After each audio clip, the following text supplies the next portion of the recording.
¿no? Entonces, la diabetes tipo 1 es una enfermedad autoadherente a las células pancreáticas. Lo que su compañero nos va a decir si esas células beta pancreáticas expresan moléculas del complejo mayor de histocompatibilidad y esa realmente sería la causa de la autoinmunidad. Contra ellas va dirigida los autoanticuerpos o la respuesta inmunitaria. De eso se va a tratar la exposición, ¿ya? Ya. Entonces, buenas tardes, doctor, buenas tardes, compañeros. Bueno, ya les hice la introducción. Básicamente, hay un organismo, hay un consorcio de genética que está dedicado solamente a la diabetes mellitus tipo 1, ya que es una enfermedad autoinmune que es hereditaria. Entonces, este consorcio es tanto genético como inmune.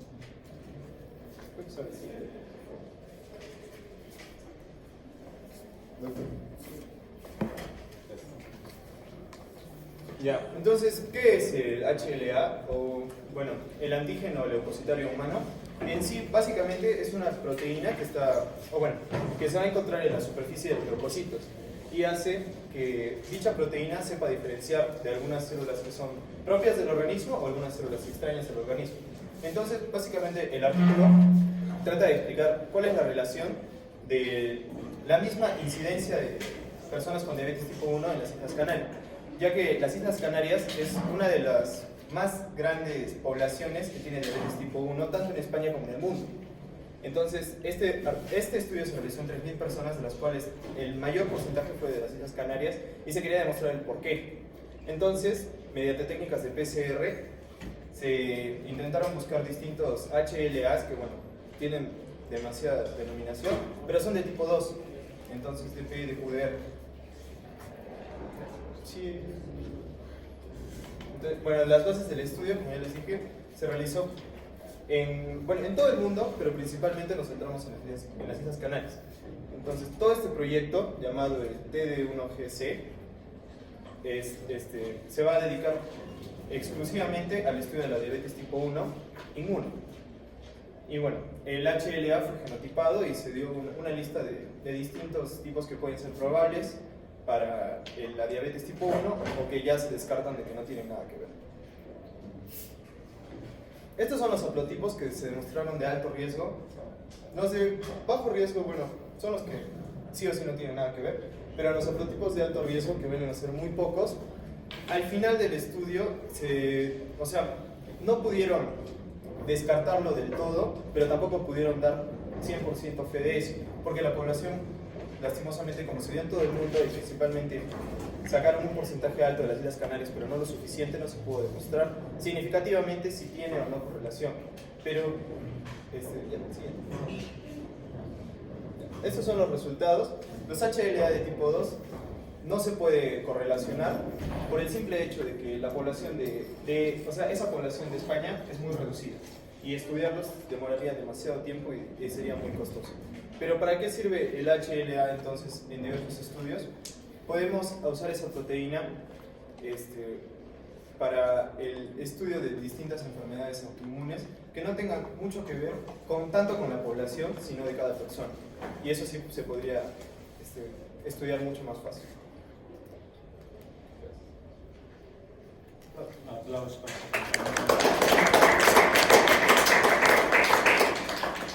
¿Preguntas? Dime, mamá, ¿qué pregunta tienes? ¿Qué es un haplotipo? Un haplotipo es las diversas combinaciones de genes que pueden estar tanto en un brazo, en una parte de un cromosoma, en un brazo entero o en todo el cromosoma. Son las combinaciones genéticas. ¿Estás contento con la respuesta? Sí. A ver, explícamelo mejor, yo no lo entendí bien. Un haplotipo son las diversas combinaciones de genes que se pueden encontrar en una parte del cromosoma, en un brazo del cromosoma o en todo el cromosoma. Entonces, el haplotipo de cada uno de nosotros es distinto, ¿ya? El haplotipo va expresado para la molécula del complejo mayor de histocompatibilidad en razón de que es altamente polimórfico. Genes que toman otras formas, otras variantes variantes, otros alelos, ¿sí? Y es por eso que cada uno de nosotros va a expresar determinadas moléculas del complejo mayor de histocompatibilidad, distintas moléculas en nuestros genes, por el motor genético, y eso es cualifica para producir las proteínas del complejo mayor de histocompatibilidad en la membrana, y en la membrana nosotros vamos a expresar cada uno distintos juegos, como dice su compañero. Nadie de nosotros tiene el mismo haplotipo expresado en sus membranas celulares. Uno tendrá el DRB1, DAQ, el DD tantos, el DA tantos, etc. Entonces, predominantemente, cada uno de nosotros tiene determinados haplotipos expresados en sus membranas celulares. Nadie tiene exactamente el mismo. Por eso es que se da qué cosa. Cuando uno trasplanta un órgano a otra persona, el sistema inmune dice que acepta, lo rechaza. ¿Por qué? Porque no tenemos exactamente las mismas moléculas, el mismo juego de moléculas expresadas en nuestra membrana. No tenemos el mismo haplotipo. ¿Sí? Ya, ¿quién más quiere preguntar?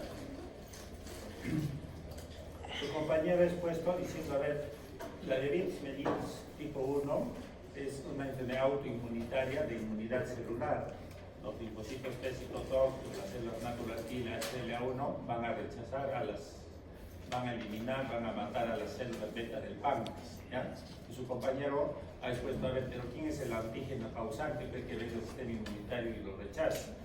Entonces vamos a estudiar las moléculas del complejo mayor de histocompatibilidad, si es que determinados haplotipos son consistentes. Todos los que tienen la diabetes, sus haplotipos son muy consistentes, muy parecidos entre sí. Vamos a determinar eso, es lo que ha tratado de explicar. El antígeno realmente son las moléculas del complejo mayor de histocompatibilidad, determinados haplotipos. Su conclusión es que todavía no es lo suficientemente grande una población como para decir tal haplotipo es el predominante en todos los que tienen diabetes y esto puede ser el antígeno desencadenante. Todavía no hay nada de eso, ¿no? Sí, no se sabe todavía quién es el antígeno que desencadena la autoinmunidad del diabetes tipo 1. Muy bien, siéntate nomás, Diego. Puedes sacar todo esto y...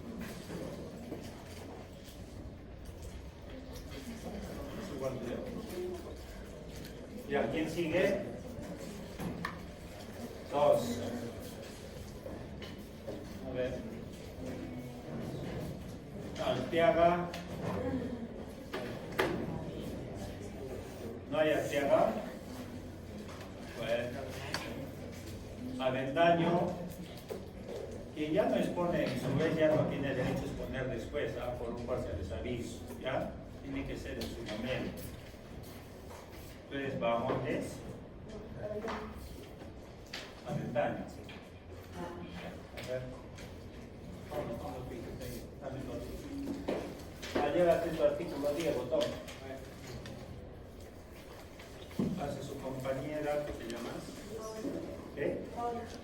Paola va a exponer el tema linfoma gástrico mal y Helicobacter pylori. Esta es una revista Medicine Clean del año 2019. Ya. ¿Cuál es? Esta yo lo voy a poner. Ya ponte el certificado. Ya, voy a comenzar. Buenas tardes, doctor. Buenas tardes, compañeros. El artículo que voy a exponer ahora se llama el linfoma mal gástrico y el Helicobacter pylori. Primero vamos a diferenciar lo que es el Helicobacter pylori de las células mal. Como introducción sabemos que el estómago es uno de los órganos más afectados por el linfoma mal y la mayor parte de estos pacientes están infectados por el Helicobacter pylori. Esta bacteria causa gastritis, dispepsia, úlcera péptica y neoplasias gástricas. Ahora comenzaré diferenciando lo que es el Helicobacter pylori con lo que son las células mal. El Helicobacter pylori es una bacteria gram negativa en forma de espiral. Esta suele ser asintomática y latente. En alrededor de 20-50% en los Estados Unidos suele ser una de las infecciones más frecuentes. El diagnóstico de esta infección se puede realizar mediante pruebas invasivas y no invasivas. Ahora, las pruebas invasivas y no invasivas son bastantes, pero las más recomendadas en nuestro medio son las no invasivas, ya que son las más accesibles, como por ejemplo el test de aliento de anemia. Ahora, el tejido linfóide se llama mucosas, células madre. Como sabemos, estas son un depósito de tejido linfático, dispuestas en fibras elásticas, en músculo liso. Pueden disponerse aisladas en lámina propia, forman estructuras complejas y de diversas formas también. En cuanto a la mucosa, podemos encontrar linfocitos de células intraepiteliales o células M. Y en cuanto a lámina propia, linfocitos, linfocitos B y macrófagos.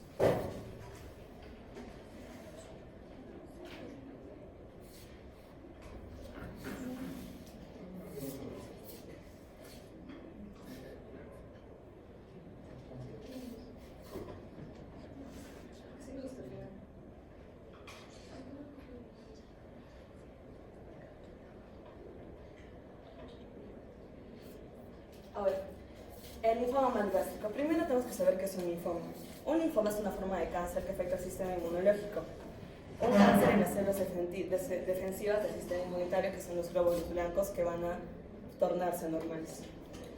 Los linfomas malgástricos son grupos de linfomas extraganglionales derivados de células beta, que pueden aparecer en el estómago, en pulmones o en la tiroides. Ahora, en cuanto a la histología, normalmente presenta linfocitos de tamaño pequeño con características monocitoides, con un citoplasma claro. Frecuentemente los linfocitos invaden el epitelio glandular, dando origen a lesiones intraepiteliales. Ahora, estos linfomas pueden sufrir una transformación o un proceso más agresivo, como es el del linfoma difuso de células grandes beta. Usualmente, la alteración numérica más frecuente de este linfoma es la trisomía del cromosoma 3, como la distribución de estas lesiones puede ser irregular. Ahora, en cuanto al tratamiento, se considera que un tratamiento es efectivo cuando alcanza una tasa erradicadora del 90%. ¿Qué quiere decir con erradicadora? Es que ya no se va a encontrar la enfermedad en la persona. Todos estos coinciden en destacar un aumento de la resistencia a los antibióticos, ya que usualmente las personas que están infectadas por Helicobacter pylori se les administra bismuto o otro tipo de medicación. Y es importante disponer de datos de resistencia locales para que se pueda llegar al tratamiento adecuado según cada región. Ahora, la desaparición de la enfermedad después de esta erradicación puede ser un proceso continuo, o sea, no puede ser de 6 meses, un año, depende del estadio de la persona. Y en la actualidad no hay evidencia suficiente para determinar la duración eficiente del seguimiento tras la obtención de la revisión completa, o sea, que ya no existe la enfermedad. Ahora, como conclusión, la asociación entre Helicobacter pylori y el desarrollo de linfomas malgástricos es incuestionable, ya que, como ya mencioné, los linfomas son células que atacan al sistema inmunitario y el Helicobacter pylori es la causa más frecuente. Gracias.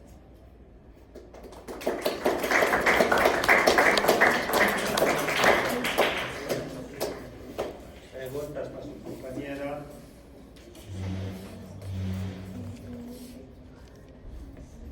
O sea, según el artículo, el Helicobacter pylori es la causa de los linfomas malgástricos en un 90%. En un 90%, porque el 10% son Helicobacter pylori negativo. Y tú eliminas al Helicobacter pylori y con eso ya curas el tumor. No, se tiene que seguir un tratamiento con el linfoma porque es muy aparte. Primero, el Helicobacter pylori afecta al linfoma. Está desapareciendo con el linfoma, pero no es que al erradicar el Helicobacter pylori el linfoma va a desaparecer.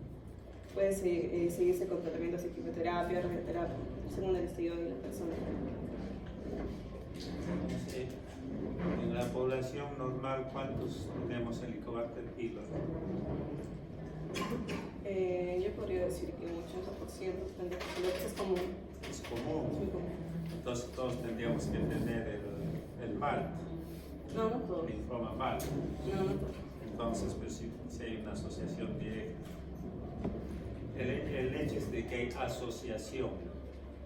Asociación significa, bueno, pues yo tengo un tumor linfoide mal y estoy Helicobacter pylori y hay 80, la gran mayoría de ellos tienen, el 90%, ¿no? Entonces hay una asociación, pero asociación no significa que es causa, ¿ya? Sino que está asociado. Y por estar asociado probablemente sea la causa del desarrollo del linfoma mal. Ya, muy bien, siéntate. Puedes llevarte por aquí. Vamos. debido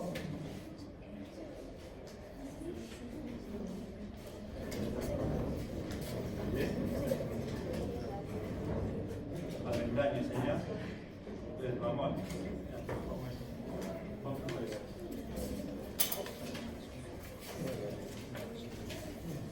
Su compañera Jazmín va a exponer el tema de regulación de las células natural killer en obesidad. ¿A qué se va a referir el artículo entonces?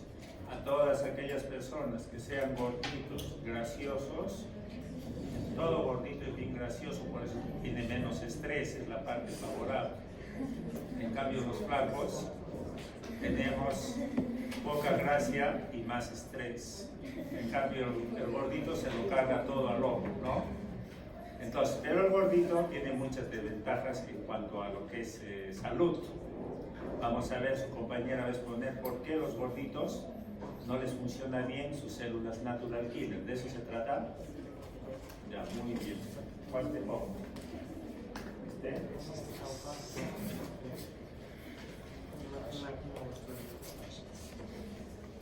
En el siguiente artículo es un artículo de revisión de diferentes casos de gente obesa y cómo obtener sus células natural killer en cada caso.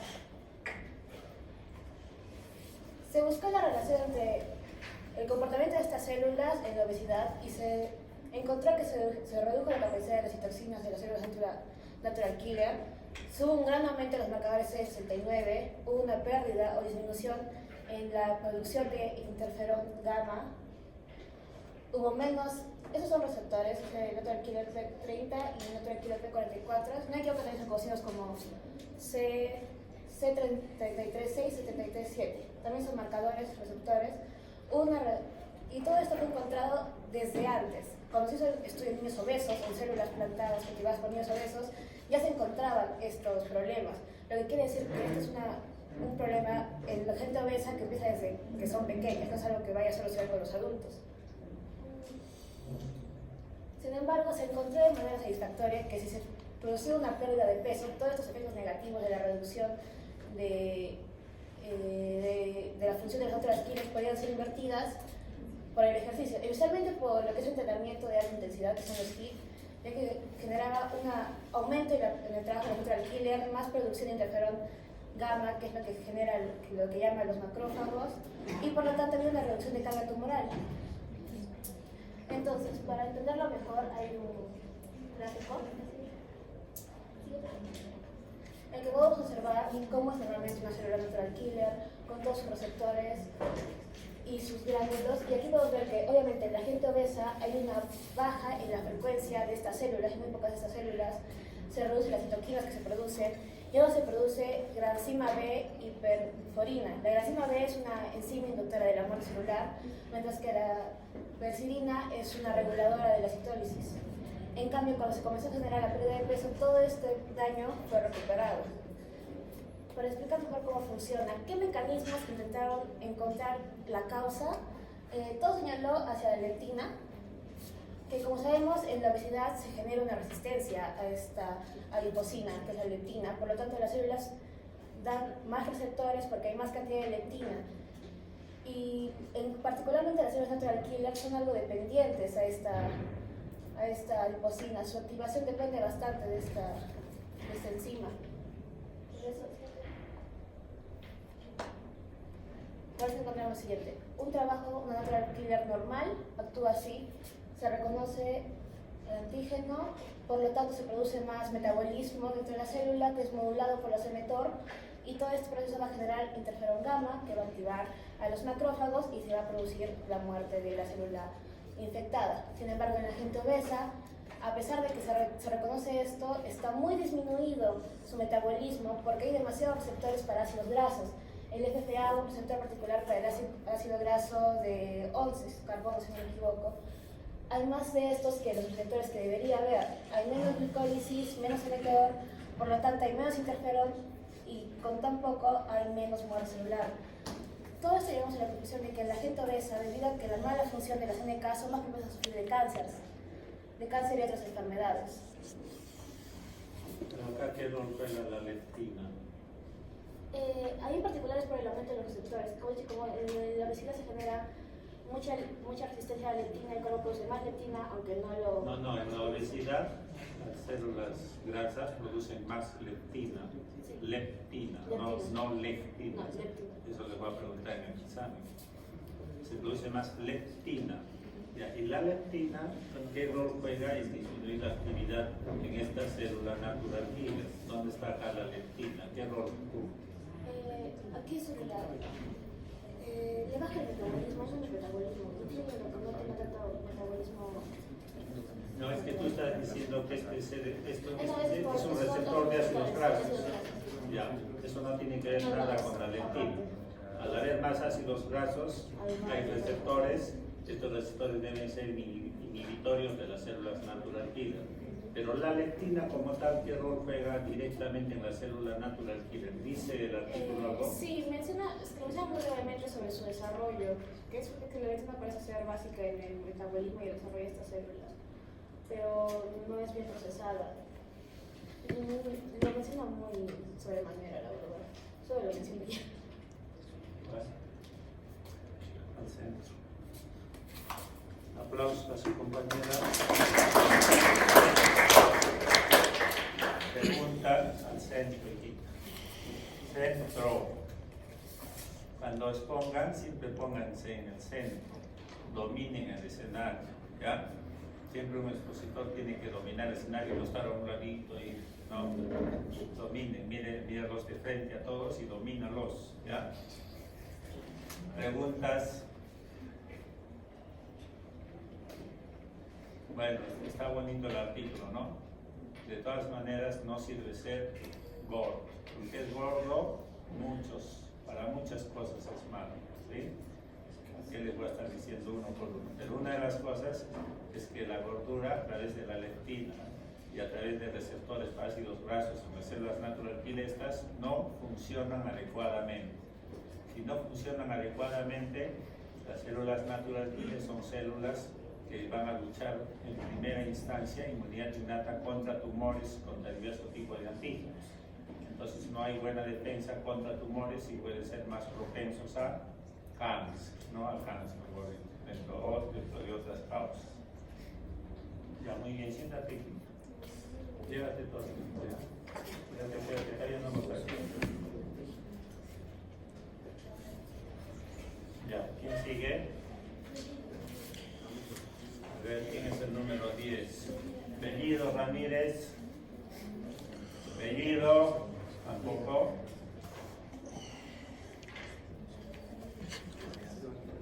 Dos han faltado hoy día.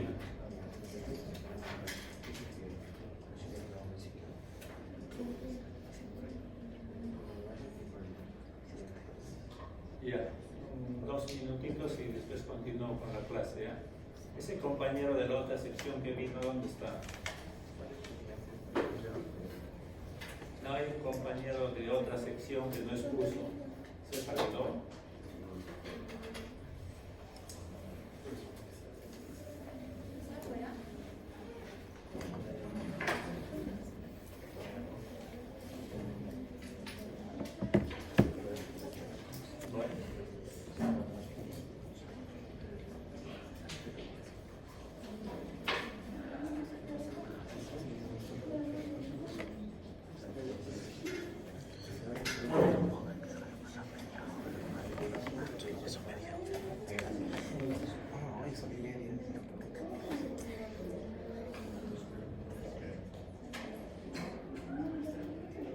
¿Está?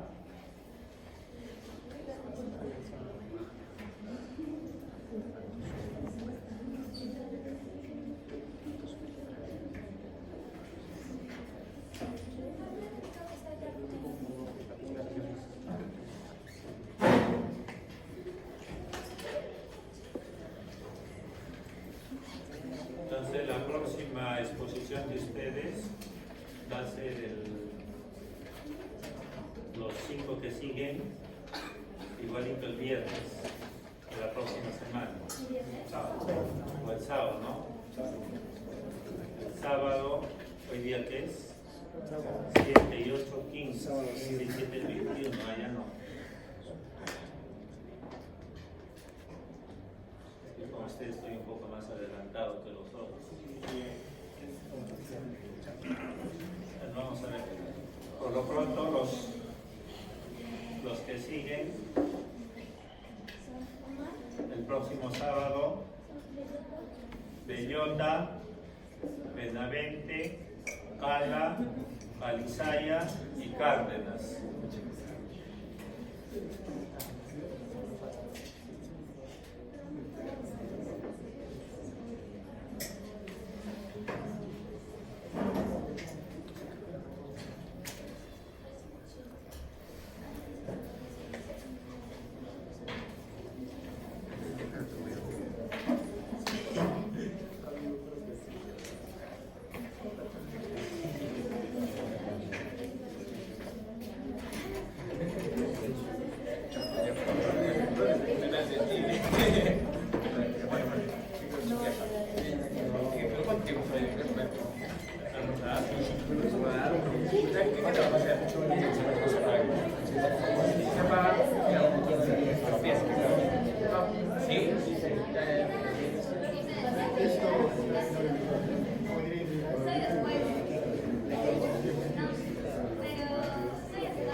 Esta diapo la hice la clase pasada. No está bien, entonces es multigénico.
¿Quién me ha sacado mi diapositiva?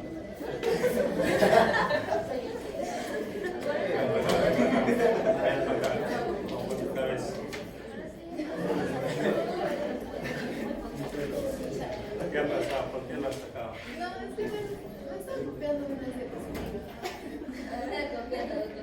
Está ahí pausado. ¿Cuál es? No, el PowerPoint. ¿Aquel donde me he quedado? No.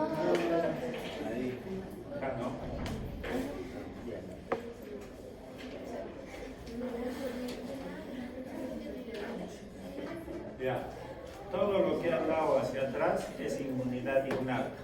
A partir de ahora es inmunidad adquirida, ¿ya? Inmunidad adquirida. Ya les he dado los elementos básicos de diferencia entre lo que es inmunidad innata, todo lo que he tocado, y ahora viene la inmunidad adquirida. ¿Dónde comienza la inmunidad adquirida? También comienza a nivel de estas células que procesan antígenos, ¿sí? Entonces, estas células, que son células presentadoras de antígenos profesionales y no profesionales, ellas, cuando ingresa un microorganismo, un antígeno, en primera instancia no lo eliminan. Y si no pueden eliminarlos por inmunidad innata, lo que van a hacer ellos es procesar a ese antígeno, partirlo en partecitas, para que una de esas partecitas lo puedan captar y lo puedan presentar ¿a quién? A los linfocitos, para generar una respuesta inmunitaria adquirida. Principales células de inmunidad adquirida son los linfocitos. ¿En qué consiste básicamente el procesamiento antigénico? La mayor parte de antígenos tienen como antígeno dominante a proteínas, ¿ya? Antígenos proteicos. Entonces, los antígenos son captados por células presentadoras de antígenos, luego son fraccionados en péptidos, y algunos de ellos captados por las moléculas del complejo mayor de histocompatibilidad, ¿ya? Algunos de ellos captados por moléculas del complejo mayor de histocompatibilidad. Y allí son llevados a la superficie de la célula y de ahí son presentados a los linfocitos T. Son presentados a los linfocitos T. Veamos cómo es el procesamiento antigénico a nivel de las células presentadoras de antígenos profesionales que tienen en su membrana complejos mayores de histocompatibilidad tipo 2. ¿Cómo es ahí? ¿Ya? Entonces, viene un antígeno proteico extracelular. Antígeno proteico extracelular. Este es captado por una célula presentadora de antígenos. Es captado por una célula presentadora de antígenos profesionales. ¿Ya? Es captado y entonces a través de sus PRR es captado y es internalizado, introducido en su interior. Y va a ser llevado hacia estas organelas, endosomas y lisosomas, que tienen un medio ácido, que tienen distinto tipo de estas enzimas llamadas proteasas. Estas enzimas van a fraccionar, a clivar al antígeno proteico ¿en qué cosas? En péptidos, secuencias de aminoácidos cortos, de 15 a 30 aminoácidos, estos péptidos. Y estos péptidos, en estas organelas, ahí van a ubicarse a nivel de la hendidura del complejo mayor de histocompatibilidad tipo 2 que allí existe. Ahí se ubican los péptidos, ¿ya? Y entonces el péptido, unido al complejo mayor de histocompatibilidad 2, se va a desplazar hacia la membrana de la célula y allí va a presentar al péptido epítope o determinante antigénico, ¿a quién? Al TCR de un linfocito T helper. Al TCR de un linfocito T helper. Para que este linfocito inicie después una respuesta inmunitaria adquirida, más sofisticada, con el fin de eliminar a este antígeno proteico que no pudo ser eliminada en primera instancia mediante la inmunidad innata. ¿Sí? Este es el procesamiento antigénico de este antígeno proteico que se da a nivel de los endosomas. El clivarlo, el fraccionarlo por proteasas. ¿Ya? Ahora, las moléculas del complejo mayor de histocompatibilidad tipo 2 están ubicados, los genes del complejo mayor de histocompatibilidad 2 están ubicados en el brazo corto del cromosoma 6 humano de todas nuestras células, A partir de allí se van a codificar para producir las proteínas del complejo mayor de histocompatibilidad. Inicialmente se ubican en el retículo endoplásmico, los ribosomas, y allí están pegaditos de otra molécula llamada lin. Necesitan siempre de otra proteína a su lado que le dé estabilidad. Y luego serán transportados al aparato de Golgi. Y en el aparato de Golgi, ahí están las dos, se almacenan y después serán trasladadas hacia el endosoma lisosoma. allí la molécula Li se separa. Y va a venir otra molécula a su ladito para que le dé estabilidad, que se llama el HLA-DM. HLA-DM, ¿ya? Pero cuando viene el péptido, se une acá en la región de hendidura del complejo mayor histocompatibilidad. Entonces la molécula HLA-DM, esta de acá que está como bastoncito, se le va a separar. Y la molécula del complejo mayor de histocompatibilidad con el péptido es el que se va a trasladar a la superficie de la célula para presentarlo a los linfocitos de Helper. Ahí lo va a presentar. Te voy a presentar este antígeno para que tú ahora desencadenes una respuesta inmunitaria adquirida, más sofisticada, para eliminar a ese antígeno. ¿Sí? Ese es el procesamiento antigénico por una célula presentadora de antígenos profesionales que tienen en su membrana complejos mayores de histocompatibilidad tipo 2. ¿Sí? Macrófagos, células dendríticas interdigitantes, linfocitos B. ¿Sí? Y ahora vamos a ver cómo es el procesamiento antigénico por las células presentadoras de antígenos no profesionales. Que son todas las células del organismo a excepción de los glóbulos rojos. Todas tienen que complejos mayores de histocompatibilidad tipo 1. ¿Ya? ¿Cómo es el procesamiento antigénico? Tenemos un antígeno proteico intracelular que vive en el interior de las células. ¿Sí? Ahí entra ese antígeno intracelular porque tiene receptores para ese antígeno.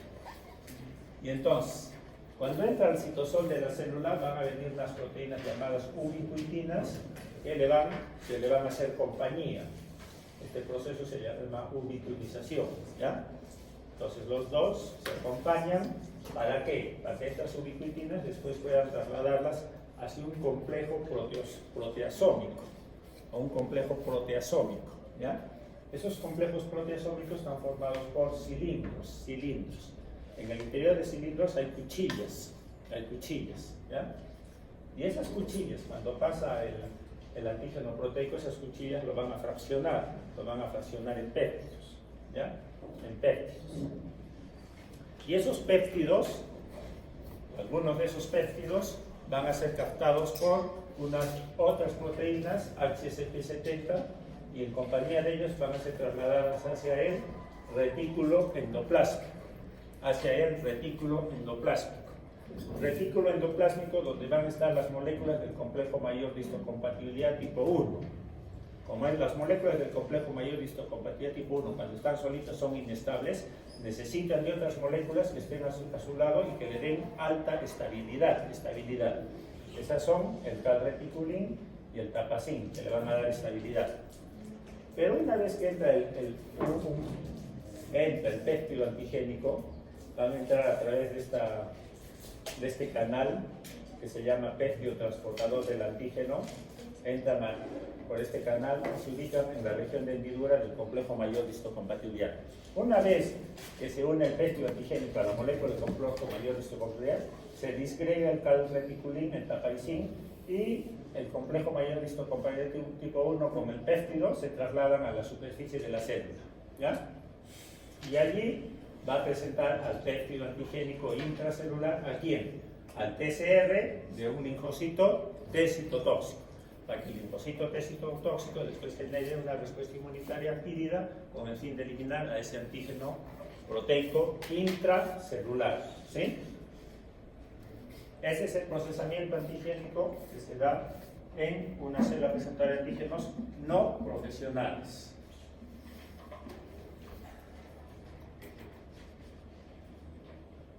Y ahora vamos a tocar el complejo mayor de histocompatibilidad.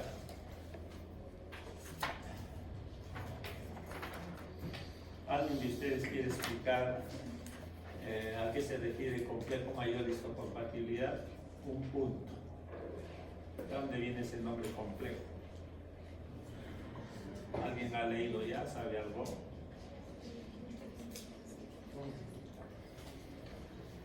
Nadie quiere ver.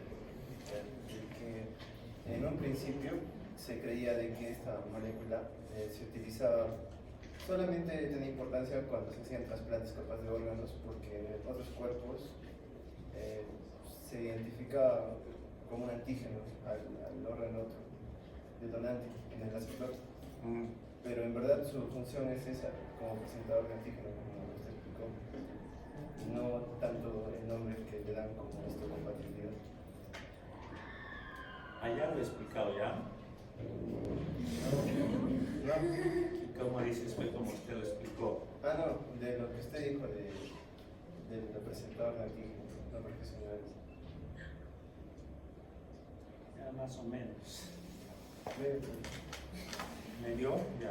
no, pues, A ver, ¿quiénes quieren que le ponga medio punto? Aplauda. un punto. Un punto.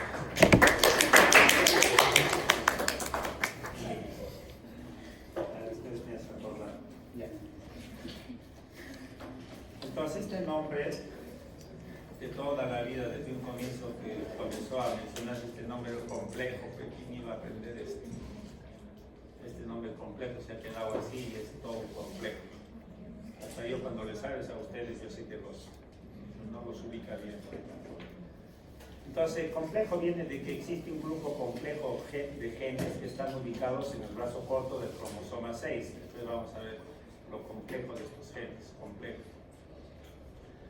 Lo cierto es que estos genes codifican para sintetizar proteínas del complejo mayor de histocompatibilidad, las que se van a ubicar ¿dónde? Ya sabemos, en el retículo endoplásmico o en el endosoma y después en las membranas celulares, ¿sí? Y cuando la descubrieron a estas moléculas del complejo mayor de histocompatibilidad, ¿cómo la descubrieron? A raíz de trasplantes de órganos. La piel de un ratoncito le trasplantaban a la piel de otro ratoncito, ¿ya? Y el ratoncito que aceptaba el trasplante, su sistema inmunitario rechazaba a esa piel.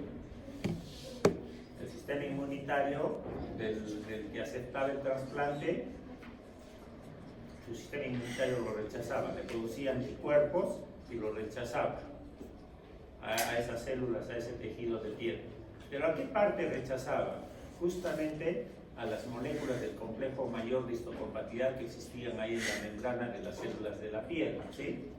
Eran a las moléculas del complejo mayor de histocompatibilidad a las que rechazaban el sistema inmune del aceptor. Ahí las descubrieron y ahí les pusieron el nombre de histocompatibilidad. Si el ratoncito aceptor aceptaba un tejido del ratoncito donador, digamos eran ratones gemelos hermanos, lo aceptaba, eran compatibles, los tejidos eran compatibles, lo aceptaban, no había rechazo del sistema inmunitario, ¿ya? Pero si no eran compatibles, un ratón distinto a otro ratón de otro hijo, de otro padre, eran distintos, la piel trasplantada, la piel, y entonces el sistema inmunitario de esto lo rechazaba a las moléculas del complejo mayor de histocompatibilidad, ¿ya? Ahí se dieron cuenta. Y de ahí le pusieron el nombre de histocompatibilidad. Hasta ahora ya tenemos complejo de histocompatibilidad, ¿ya? Entonces, y después se dieron cuenta que si entre ratoncitos hermanos se hacía el trasplante, bueno, no se rechazaba las moléculas del complejo mayor de histocompatibilidad, los hermanos tienen las mismas moléculas, pero sí tenían otras moléculas proteicas en la membrana que eran rechazadas, pero en menor cuantía, menor reacción del sistema inmune para rechazarlas. A esas proteínas le pusieron el nombre de, estos producen menor histocompatibilidad, menor rechazo, pongámosles el nombre de proteínas del complejo menor de histocompatibilidad. Y a estas otras, a las que sí producían gran rechazo, vamos a ponerles el nombre de complejo mayor de histocompatibilidad. Entonces, este nombre escogido en razón de que de los rechazos, cuando se hace trasplante de órganos, ¿a quién se va a rechazar? A las proteínas del complejo mayor de histocompatibilidad. Si son gemelos, son histocompatibles. Si son hermanos, son histocompatibles. Y si no, cualquiera de nosotros tenemos distintas moléculas del complejo mayor de histocompatibilidad. Por eso, si yo dono mi órgano, por ejemplo a ti, tu sistema inmunitario va a rechazar a ese órgano, porque no somos compatibles, no somos histocompatibles. Nuestras moléculas del complejo mayor de histocompatibilidad son distintas, las expresadas en la membrana celular. ¿Ya? Eso lo vamos a ver después.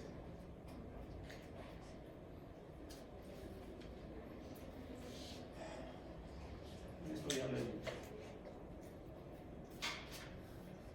Trasplantes de órganos no hay rechazo. Tienen las mismas moléculas del complejo mayor de histocompatibilidad y del complejo menor de histocompatibilidad. Esto es lo ideal cuando se hace un trasplante de órganos, pero nadie tiene que gemelos.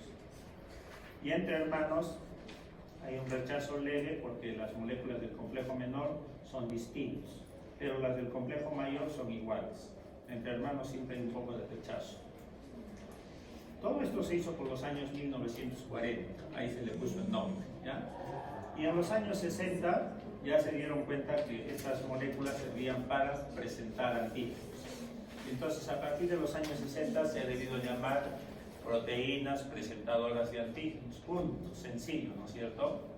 Pero no, pues no lo han cambiado el nombre y se ha quedado con complejo mayor de histocompatibilidad para complicarnos la vida.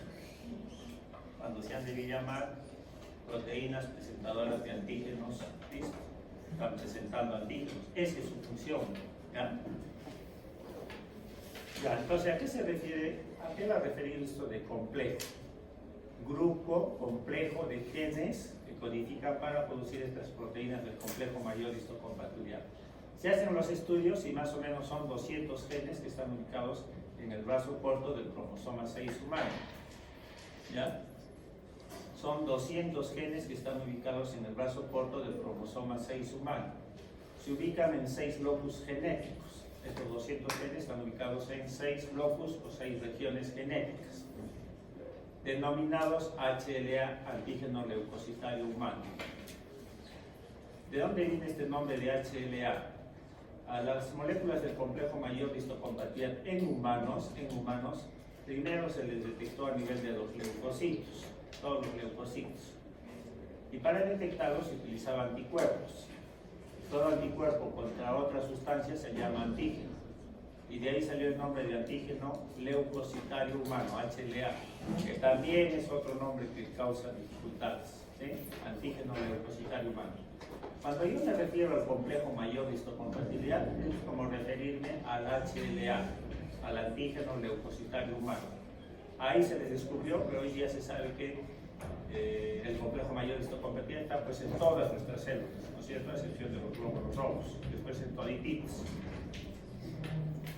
Bueno, estos 200 genes se ubican más o menos en 6 locus genéticos. Esos 3 locus están cerca al centrómero, el HLA-DP, HLA-DQ, HLA-DR. Así se les ha puesto el nombre a estos 3 locus, ¿ya? En estos 3 locus están, más o menos tendrían que estar unos 230 genes. 33 genes más o menos en cada locus, más o menos, para que dé 100 genes entre los 3, ¿no? Porque hay 200. Entonces, cada uno de estos locus tiene aprox 33 genes y los genes de estos 3 locus van a codificar para producir las proteínas del complejo mayor de histocompatibilidad tipo 2, de la clase 2. Complejo mayor de histocompatibilidad 2 o HLA2, ¿ya? ¿Sí? HLA2. Y hay otros 3 locus que están alejados del telómero, la parte distal de los cromosomas, y a esos 3 locus se les ha llamado HLA-C, HLA-B y HLA. Estos tres locus tienen genes que codifican para producir proteínas del complejo mayor de histocompatibilidad tipo 1, no es 2, 1. ¿Ya? En cada uno de estos locus habrá aprox 33 genes, ¿no? Aquí habrá los 200 genes entre los 6 locus, ¿sí? Ahora, estos 200 genes, da en referencia de que esta región, el brazo corto del cromosoma 6, es muy poligénica, muchos genes. No es que hay un gencito que codifique para una molécula del complejo mayor de histocompatibilidad, no. Hay muchos genes, 200, ¿ya? Por eso es poligénica. Pero adicional a ser poligénica, también es polimórfica. O sea, distintas formas, variantes de genes. A esas distintas formas o variantes se les llama alelo. ¿Qué es alelo? Algo diferente. diferentes formas de genes, ¿ya? O alelos. Entonces, cada uno de los locus o regiones tiene, aparte, dijimos más o menos 33 genes, pero va a tener cada gen alelos, formas diferentes. El HLA, 350 alelos. El HLA-D, 620 alelos. El HLA-DR, 400. El DQ, 90. El C y el DP, otros tantos. Entonces, todo esto son los polimorfismos. Algo pasa a nivel de los genes, algo pasa, alteran su secuencia de nucleótidos que hacen que tomen formas alternativas, formas diferentes y puedan de esta manera codificar otras proteínas, ¿sí? El polimorfismo es tan grande, el polimorfismo, que pueden llegar a expresar más o menos, se dice que unos 15.000 alelos. Esos 200 genes pueden variar su forma y entonces tomar la actitud más o menos de 15.000 genes. Como que potencialmente estos 15.000 alelos pueden producir 15.000 formas distintas de complejos mayores de histocompatibilidad, ¿sí? A esto se refiere lo complejo. Es un grupo complejo de genes, variantes, formas alternativas, alelos, ¿sí? Potencialmente 15.000 alelos. Potencialmente podemos producir 15.000 proteínas distintas del complejo mayor de histocompatibilidad que se van a expresar en nuestras membranas celulares. Desde luego que no se van a expresar 15.000, se expresan poca cantidad. Pero de todo esto, nadie de nosotros, ningún individuo que no sea gemelo o hermano, tiene las mismas moléculas del complejo mayor expresados en su membrana celular. Nadie. Por eso es que cuando se hace el trasplante de órganos siempre se va a rechazar, porque nadie tiene las mismas moléculas del complejo mayor de histocompatibilidad expresados en sus membranas celulares. El juego de alelos o complejos mayores de histocompatibilidad expresados, ese juego se llaman haplotipo. Haplotipo. Una determinada persona tendrá predominantemente un haplotipo y otra persona tendrá predominantemente otro haplotipo. ¿Ya?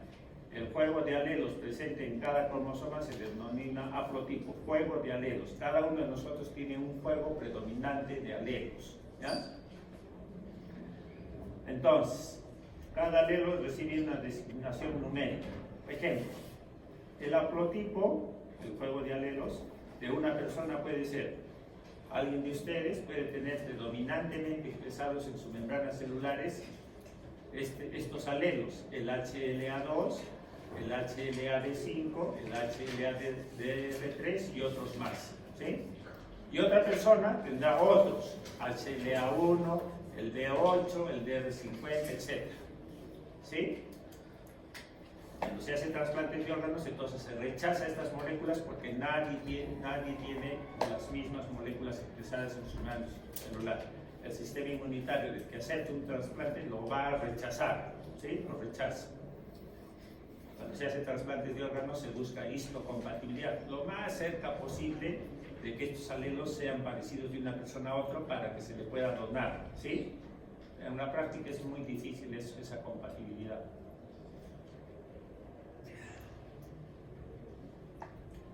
Ahora, cada uno de nosotros tiene expresadas las moléculas del complejo mayor de histocompatibilidad tanto de la madre como del padre, ¿sí?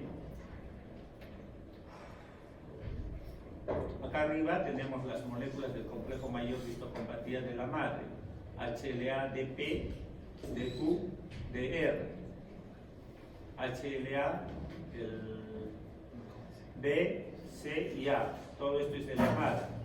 Y en la parte inferior del padre: HLA-D, P, Q, R, HLA-D, C, A, del padre. ¿Ya? Todos nosotros heredamos del padre y la madre nuestras moléculas del complejo mayor de histocompatibilidad. Entonces el polimorfismo, que puede llegar hasta 15.000 formas alélicas distintas, va referido a que cada una de las regiones tiene genes, más o menos aproximadamente 33, pero esos 33 pueden tomar diferentes formas, alelos, y ponerles a cada uno un numerito, HLA, A1, A2, A11, A25, etc. El B, B5, B15, B22, etc. El C, CW1, CW10, CW14, etc. El DR, DR1, DR7, DR3, etc. El DQ, DQ1, DQ7, DQ0, etcétera, etcétera. Potencialmente, ¿cuánto? 15.000. Y ahora veamos. En el brazo corto del cromosoma 6 humano están ubicados estos 6 locus que hemos dicho. El HLA, DP, DQ y DR. ¿Sí? Cada uno de ellos con sus genes. Y estos genes van a cualificar para producir ¿qué? Las moléculas del complejo mayor de histocompatibilidad tipo 2 en una célula presentadora de antígenos profesionales. Significa que el macrófago, célula dendrítica interdigitante, linfocito B, en su brazo corto del cromosoma 6 humano, tiene altamente expresados estos genes, HLA, DP, DQ, DR, para codificar para estas proteínas. Y de esta manera presente antígenos extracelulares. En cambio, en estos otros 3 locus, HLA, B, C y A, estos 3 tienen genes que codifican para producir las moléculas del complejo mayor de histocompatibilidad tipo 1, ¿sí? Que se expresa en todas las células del organismo a excepción de glóbulos rojos y que actúan como células receptoras de antígenos no profesionales. A través del complejo mayor de histocompatibilidad tipo 1 van a presentar antígenos intracelulares, ¿ya? Intracelulares. Aquí en el TCR de los linfocitos T citotóxicos. Con eso ya se completa la idea.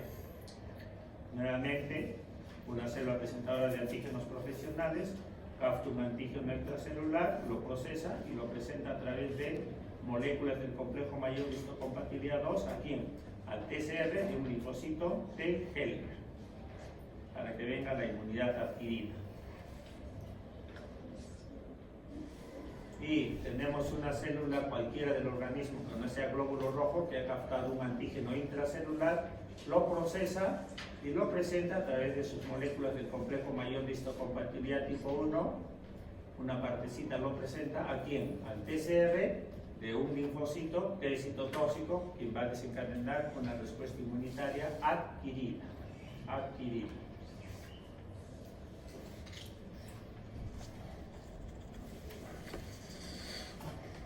Un minuto. Hablar de estructura.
estructura del complejo mayor de histocompatibilidad.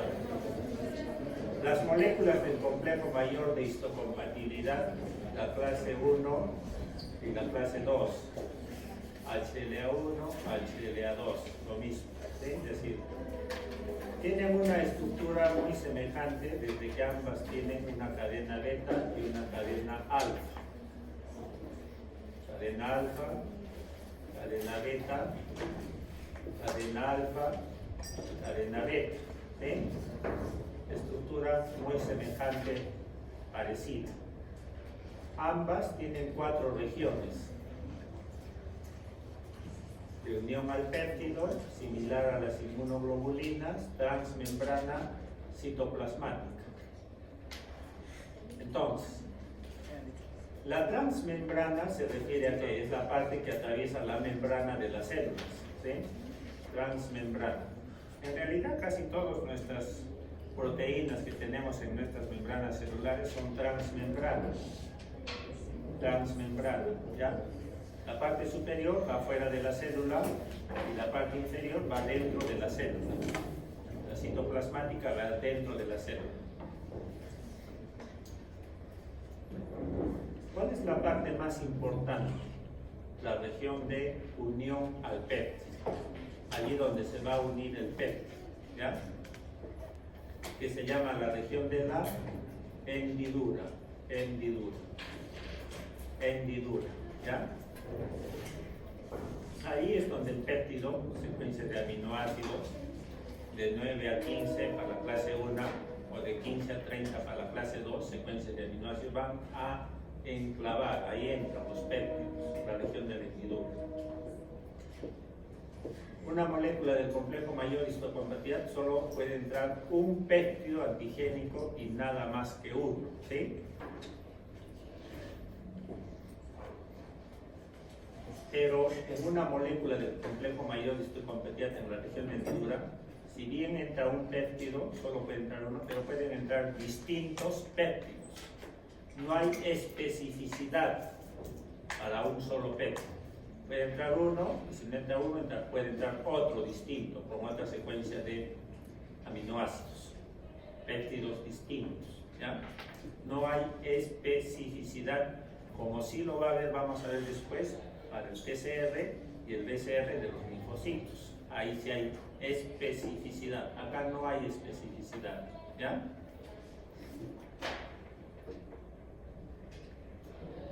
Ahora, el mayor polimorfismo de estos genes del complejo mayor de histocompatibilidad está dado justamente para la región de la hendidura, ahí donde se va a producir el contacto con el péptido que lo va a enganar, lo va a capturar y después lo va a presentar, ¿ya?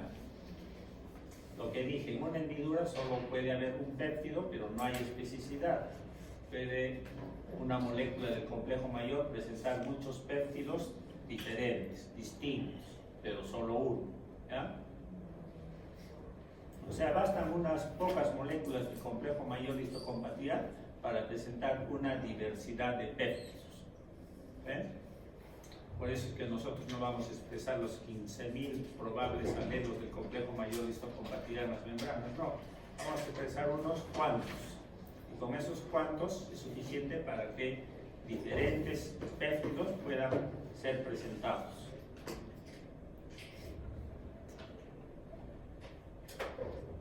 Las moléculas del complejo mayor de histocompatibilidad se pueden expresar en forma constitutiva. ¿A qué se refiere constitutiva? A que constitutivamente siempre en las membranas de las células presentadoras de antígenos profesionales, solo las profesionales que tienen complejos mayores de histocompatibilidad tipo 2, constitutivamente siempre las van a tener ahí, siempre van a estar ahí. Las células dendríticas interdigitales, los linfocitos B, los macrófagos, las células epiteliales del tímico, siempre van a tener complejos mayores de histocompatibilidad tipo 2 para presentar antígenos, ¿sí? Constitutivamente ahí está. En cambio, existe la forma inducida.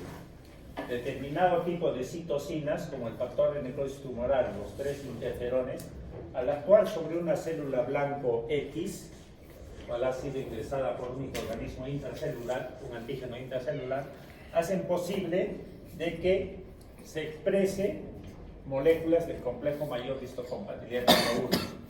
Las moléculas del complejo mayor de histocompatibilidad tipo 1 son inducibles de producirse por los 3 interferones y el factor de necrosis tumoral alfa en una célula blanco X. De igual manera, una célula presentadora de antígenos profesionales por acción del gamma interferón también puede producir más moléculas del complejo mayor de histocompatibilidad tipo 2. Estas son las formas inducibles. Se pueden formar por acción de citocinas. ¿Ya?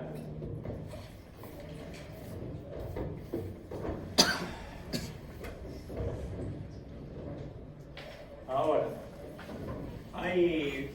se hacen estudios de niñitos que se mueren por infecciones.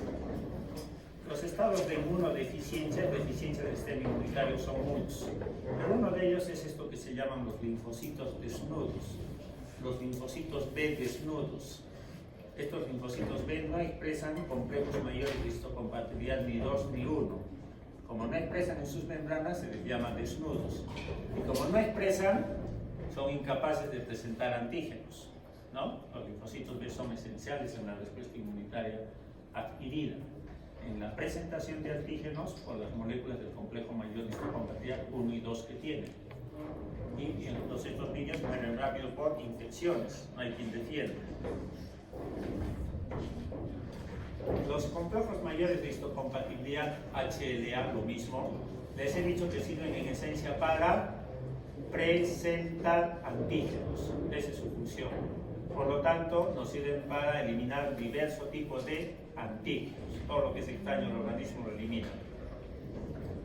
Entonces, estas moléculas del complejo mayor de histocompatibilidad también pueden presentar antígenos endógenos en nosotros mismos y generar respuestas autoinmunitarias. El sistema inmunitario se activa y va a responder contra mis propios antígenos, mis propias células y generar enfermedad autoinmunitaria. Entonces puede suceder eso, ¿ya?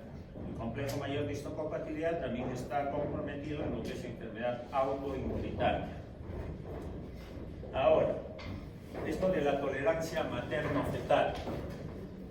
Cuando ustedes, las mujeres, se vayan a embarazar, su huevito óvulo, su cigote, huevito, después ya el fetito, van a tener sus proteínas tanto de la madre como del padre.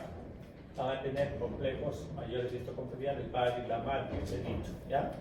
Entonces, el sistema inmunitario de las mujeres, el sistema inmunitario, sobre todo las células natural killer, son las primeras que van a ir a eliminar las células del huevo cigote o del fetito, van a ir a rechazar. ¿Por qué? Porque vienen pues del padre, son extrañas, ¿ya? Las células natural killer van a ir a eliminar. Eso sucedería así, entonces habría aborto y no habría generación, ¿ya? Entonces, el fetito, ¿cómo se va a defender? Va a decir, bueno, pues mi mamá, encima de que me quiere crear, encima viene y me quiere eliminar, me quiere botar, ¿ya? Entonces el fetito comienza a defenderse. Tiene células trofoblásticas, esas células trofoblásticas del fetito van a actuar como un escudo, van a expresar, van a expresar moléculas de la clase 1, que son el HLA-E, el F y el G. Las moléculas de la clase 1 clásicas, las que conocemos, son el HLA, B y C, eso ya les he dicho. Pero el fetito va a expresar también de la clase 1, pero va a ser el E, el F y el G, que se expresan en la membrana de los tropoblastos, células del fetito. Entonces, cuando vienen las células natural killer a eliminar al fetito, a eliminarlo, porque tiene pues proteínas del padre, estas células trofoblásticas salen como un escudo y le dicen a las células natural killer algo. Tú no vas a actuar, te voy a inactivar, ¿ya? Esas moléculas HLA, el E, el F y el G, sobre todo el G, actúan como escudo. Inhiben a las células natural killer, ¿sí? Las inhiben, que no actúen, que no eliminen al feto. Esa es la tolerancia materno-fetal, tolerancia. freno a la respuesta inmunitaria de la madre contra el hijo. Eso es tolerancia, no a la respuesta inmunitaria. ¿Ya?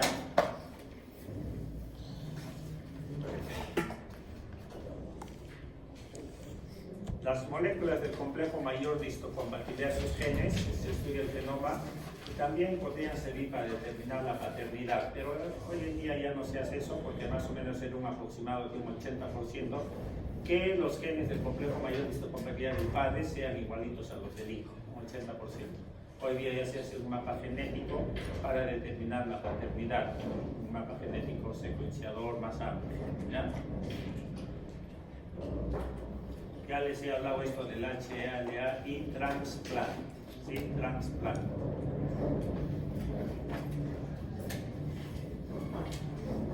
Siempre que se va a hacer un trasplante entre personas, se pide el haplotipo. ¿Qué haplotipo tienes tú, donador, y qué haplotipo tienes tú, aceptor? Mientras más parecidos sean esos haplotipos, menor va a ser la respuesta inmunitaria del aceptor, menor rechazo. ¿Sí? Eso se busca, se hace haplotipos del complejo mayor de histocompatibilidad para que los tejidos más o menos sean histocompatibles. Sí. Preguntas.